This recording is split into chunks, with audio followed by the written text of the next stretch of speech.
नमस्कार दोस्तों, जज डॉक्टर यूट्यूब चैनल पे आपका स्वागत है।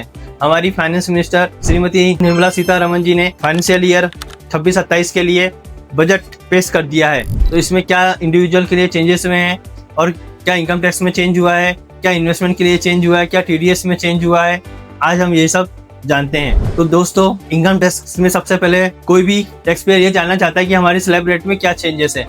तो दोस्तों, फाइनेंशियल ईयर 26-27 के लिए स्लैब रेट में कोई भी चेंजेस नहीं है। जो लास्ट ईयर स्लैब रेट था सेम एज इट इज है। जैसे 0 से 4 लाख के लिए 0% और 4 लाख से 8 लाख के लिए 5%, 8 लाख से 12 लाख के लिए 10%, 12 लाख से 16 लाख के लिए 15%, 16 लाख से 20 लाख के लिए 25% और एज इट इज जो था। इसके अलावा जो चेंजेस है वो ये है कि पिछले साल तक हमारी जो टैक्स फ्री इनकम होती थी वो 3 लाख तक थी, अब उसको बढ़ा के 4 लाख कर दिया गया है। इसके अलावा जो 87 का A का डिडक्शन था वो एज इट इज ही रखा गया है जो इंडिविजुअल HUF को मिलता है।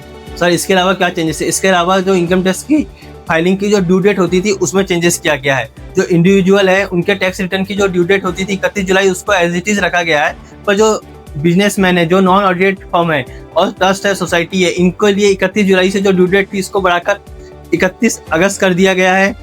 इसके अलावा हम जो रिवाइज रिटर्न थे वो 31 दिसंबर तक भर सकते थे, अब इसको बढ़ाकर 31 मार्च तक कर सकता है। अगर हमको लगता है कि हमारे जो रिटर्न इसमें कुछ गलती है और हमको रिवाइज करना है तो हम इसको 31 मार्च तक कर सकते हैं। हाँ, पर 31 दिसंबर के बाद अगर हम इसको रिवाइज करते हैं तो हमको इस पर इंटरेस्ट और पेनल्टी जो लगेगी वो आपको पे करना है। जैसे अगर 5 लाख तक की हमारी इनकम होती है तो हमको 1,000 रुपये फाइन लगेगा और 5,000 के ऊपर होती है तो हमको 5,000 रुपये फाइन लगेगा। इसके अलावा और क्या क्या चेंजेस है? तो इसके अलावा TDS में ये चेंजेस हुआ है कि अगर हम फॉरेन से कोई अपना ब्रदर हो या कोई बच्चे हो उनको पढ़ाई करते थे तो हम उनको यहाँ से पैसे भेजते थे, तो इसमें जो TDS कटता था उसको अब कम कर दिया गया है, वो अब 2% तक कर दिया गया है। इसके अलावा जो फॉरेन टूर के लिए जो TDS कटता था उस 5% उसको भी रिड्यूस करके 2% कर दिया गया है।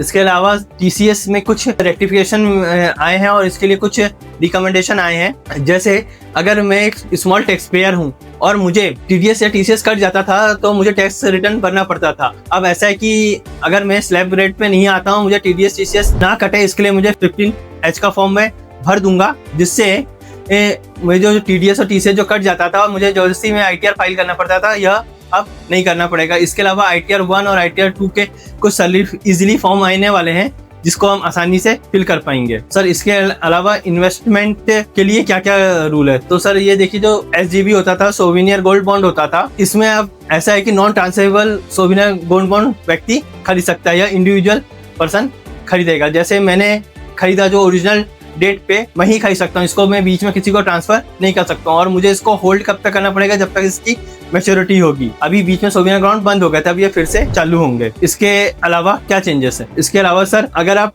शेयर मार्केट में ट्रेडिंग करते हैं और F&O करते हैं तो यह आपके लिए एक बुरी खबर यह है कि जो इसके F&O और ऑप्शन में जो SST लगता था, सिक्योरिटी ट्रांजेक्शन टैक्स लगता था, यह अब बढ़ गया है। जहाँ 0.02 लगता था यह बढ़ के 0.05 हो गया और ऑप्शन में यह 0.15 तक हो गया है। इसके अलावा आप वर्चुअल करेंसी या क्रिप्टो करेंसी में डील करते थे तो अब आपको आपके ट्रांजैक्शन की पूरी स्टेटमेंट गवर्नमेंट को देना ही है। इसी प्रकार और जानकारी जानने के लिए हमारे चैनल को सब्सक्राइब करिए और हमारे साथ बने रहिए।